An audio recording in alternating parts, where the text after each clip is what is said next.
از روز اول آوریل 1/4/2019 لە 1/4/2019 کۆماری ئیسلامی ئێران تێچووی ڤیزەی لەسەر گەشتیارانی عێراق و هەرێمی کوردستان بەخشیوە.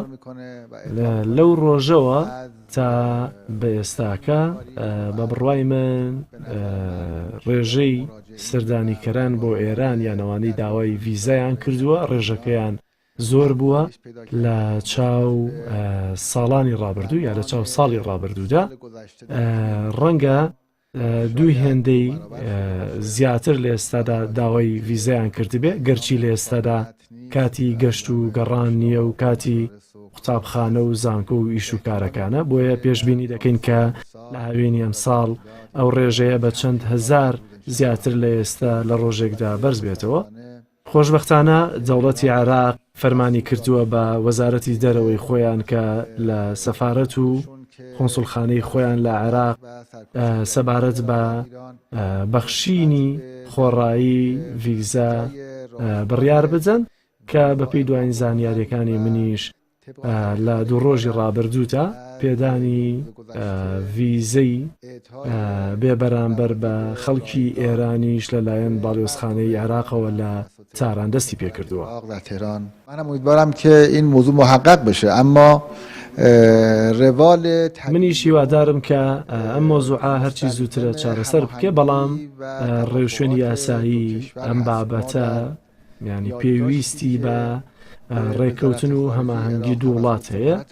ئێمە لە یاداشتێکدا کە لە ڕێگەی باڵیۆزخانەی خۆمانەوە لە بەغدا بە وەزارەتی دەرەوەی عێراقمانداوە ڕامانگەیاندووە بۆ مەرزی شوشمێ هەموو ئامادەیەکێمان هەیە بۆ دانوستان و قسەکردن و ڕێککەوتن لەسەرەوە، لەگەڵ ئەوەی کە حکوومەتی عێراق لەم ڕووەوە ئامادەی خۆی ڕابگەێنێت. ئێمەش ئینشاءڵڵا ئەو کارە حتمەن ئەنجام دەدەین، بەڵام لەسەر ئەو یاداشتەی ئێمە کە باڵیۆزی ئێمە لە عێراقیە تەسلیمی وەزارەتی دەرەوەی عێراقیان کردووە لە هەڵەبجە هەڵە تێگەشتێکی هاتووەتە ئاراوە لەلایەن خەڵکانێکەوە کە ئەو یاداشتەیان خوێندوێتەوە یان بینیویانە.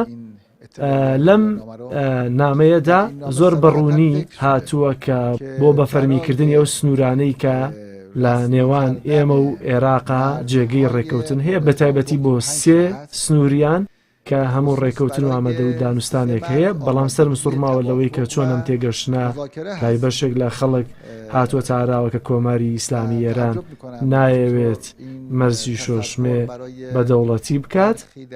من هەر ئەمڕۆ ئەو نامێم خوێندەوە بە دڵنیاییەوە ئەمە ڕەت کرایەوە، واتە ئەم بابەتە ڕەت دەکەینەوە کە ئێمە ڕێگر بین لە بەنێو دەوڵەتیکردنی مەرزی شوشمێ، وەک ئەم دێڕی کە لە یاداشتەکەمان داهاتووە بۆ وەزارەتی دەرەوەی عێراقمان ناردووە بۆ ئەو مەرزانی کە ماونەتەوە ئێمە ئامادەی ڕێکەوتن و دانوستانی. مطمئنا این اقدام آمریکا یک اقدام نابخردانه بود، اقدام نابخردانه ترامپ.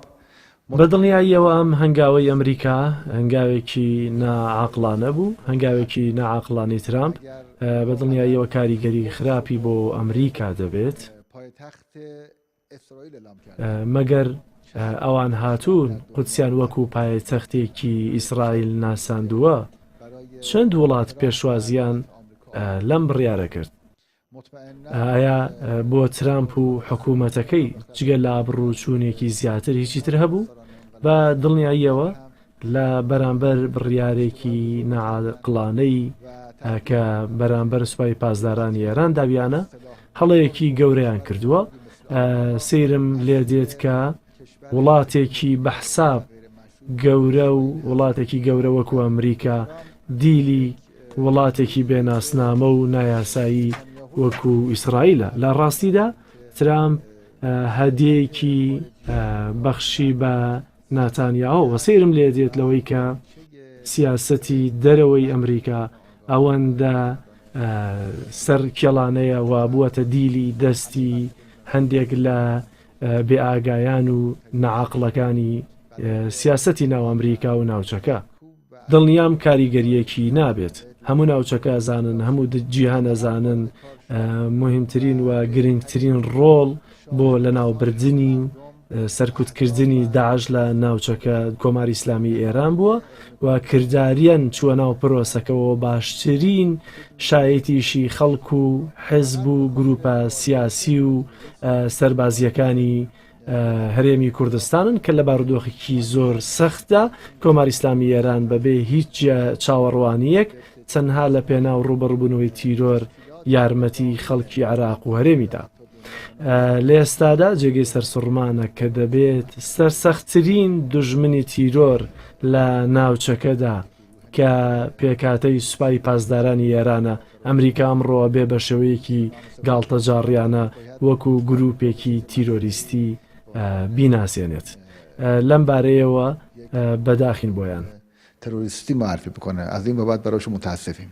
به نظر من روابط سیاسی دیپلماتیک اقتصادی بە تێڕوانینی من پەیوەندیە سیاسی و دیپلۆماسی و ئابووری لە نێوان هەردوو وڵاتی کۆماری ئیسلامی و کۆماری عێراق لە بەرزترین و نزیکترین و باشترین ئاستی خۆیدایە. سەردانی بەرامبەرانەی دکتۆر بەرهەم و دکتۆر عادل عەبدولمەهدی بە کۆماری ئیسلامی ئێران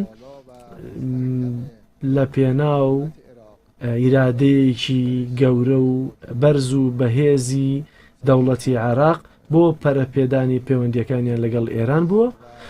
زۆر بەڕاشکاوان ئەگەر بڵێم دکتۆر عادل عەبدولمەهدی لە دەرفەتێکی زۆر بەهێز و ڕاشکاوانەدا ڕایگەیاند کە پەیوەندی نێوان ئێران و عێراق لەوە پچەوترە کە فشارەکانی ئەمریکا کاری لێ بکات.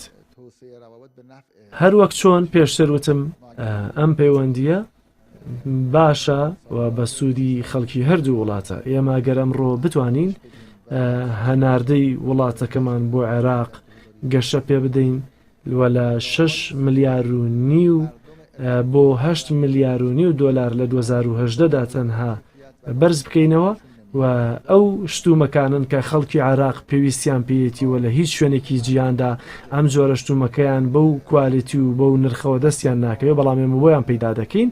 ئێمە بە تەواو شانازیمانەوە بە خەڵکی خۆشەویستی عێراق دەڵێن کە ئێمە لە ڕۆژانێکی سەختدا پشتیوانی ئەوانمان کردووە و پشتیوانیان دەکەین و بەردەوامیش دەبین لە پشتیوانیەکانیان و پەیوەندی تون و تۆڵەکانی ئێمە بەدڵنیاییەوە لەم بابەت و لەم ڕوانەوە ڕۆژ بە ڕۆژ زیاتر پەیوەندیەکانمان پتەوتر دەبن.